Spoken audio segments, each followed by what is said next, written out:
नमस्कार दोस्तों, आज मैं आपको जन्माष्टमी की कहानी सुनाने जा रही हूँ।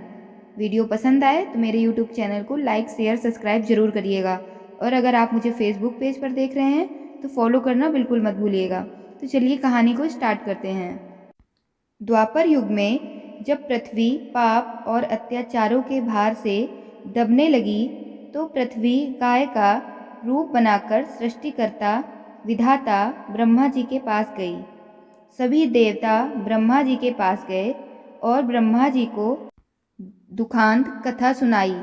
वहां उपस्थित सभी देवताओं ने निर्णय किया कि इस संकट के समाधान हेतु भगवान विष्णु के पास जाएंगे और सभी लोग पृथ्वी को साथ लेकर क्षीर सागर में भगवान विष्णु जी के पास पहुँचे, जहाँ भगवान विष्णु शेष शैया पर शयन कर रहे थे।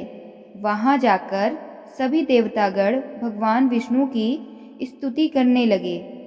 स्तुति करने से भगवान विष्णु की निंद्रा भंग हुई। तब विष्णु जी ने सबसे आने का कारण पूछा।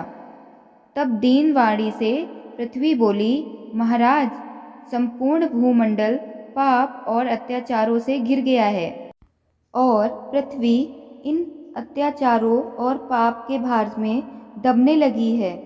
इसलिए कृपा करके इस संकट का निवारण करें।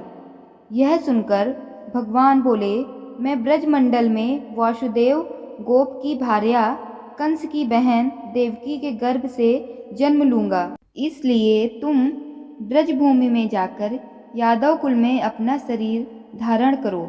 इतना कहकर भगवान विष्णु अंतर्ध्यान हो गए और देवता तथा पृथ्वी ब्रजभूमि में आकर यादव कुल के नंद, यशोदा तथा गोपियों के रूप में पैदा हुए। इसके बाद कुछ दिन ऐसे ही व्यतीत हो गए। वसुदेव नवविवाहिता देवकी तथा साले कंस के साथ गोकुल में जा रहे थे।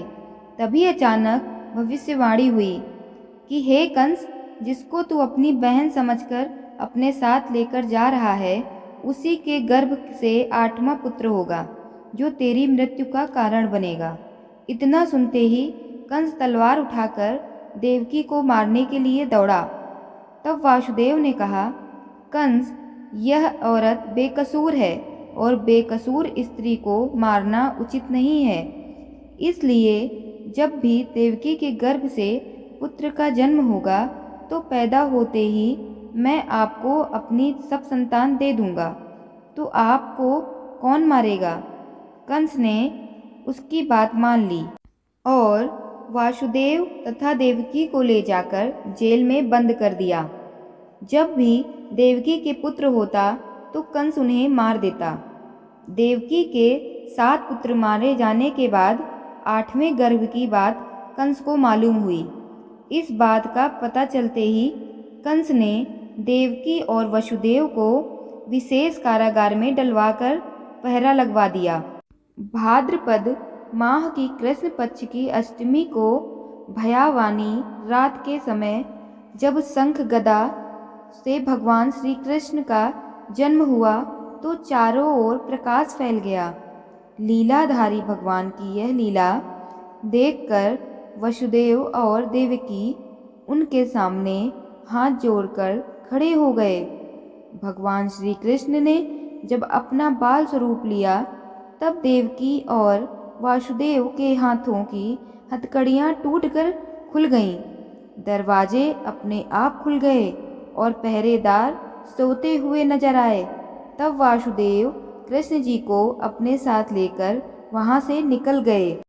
जब वासुदेव ने यमुना को पार करने के लिए अंदर प्रवेश किया तो यमुना का स्तर बढ़ने लगा।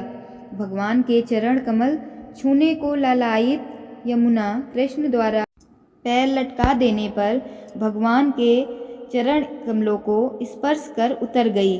वह बिल्कुल घट गई। वासुदेव यमुना पार कर गोकुल धाम पहुँच गए।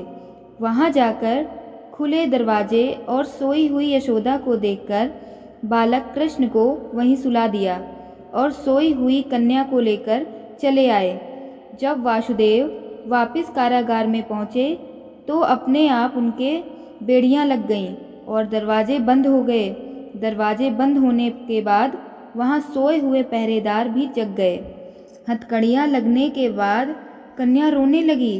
तब जगे हुए पहरेदारों ने कन्या का रुदन सुनकर तुरंत कंस के पास खबर भेज दी कि देवकी का 8वां पुत्र जन्म ले चुका है।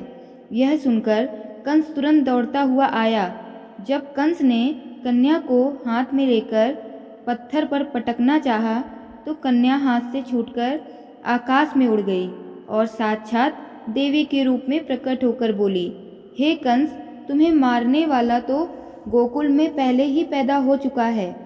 पापी कंस, अब वही तुम्हारा वध करेगा। यही भगवान बड़े होकर अकासासुर और तारकासुर तथा कंस जैसे क्रूर राक्षसों का वध कर पृथ्वी तथा भक्त जनों की रक्षा की। तो दोस्तों, यह थी जन्माष्टमी की कहानी।